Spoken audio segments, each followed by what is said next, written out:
এখানে কোশ্চেন আছে tan theta into tan three theta equal two 1 হলে থিটার মান কত। এটা খুব সিম্পল কোশ্চেন, কীভাবে সমাধান করব। এখানে দেওয়া আছে tan theta into tan three theta equal two 1। আমি ট্যান থ্রি থিটাটাকে বাঁ দিকে রাখলাম, ডান দিকে ট্যান থিটা নিয়ে গেলে 1/ট্যান থিটা হয়ে যাবে।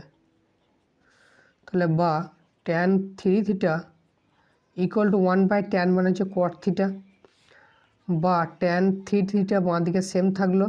আর কট থিটাকে আমরা লিখতে পারি tan 90 minus theta. Tan 90 minus theta মানে কট থিটা।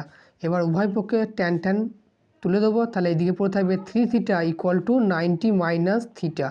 এবার থিটাটাকে বাঁ দিকে নিয়ে আসবো, তাহলে three theta plus theta equal two হয়ে যাবে 90। তাহলে বাঁ দিকটা হয়ে গেল 4 থিটা ইকুয়াল টু 90। তাহলে থিটা ইকুয়াল টু হবে 90/4, তাহলে এটা হবে 22.5 ডিগ্রি। তাহলে থিটার মান হলো 22।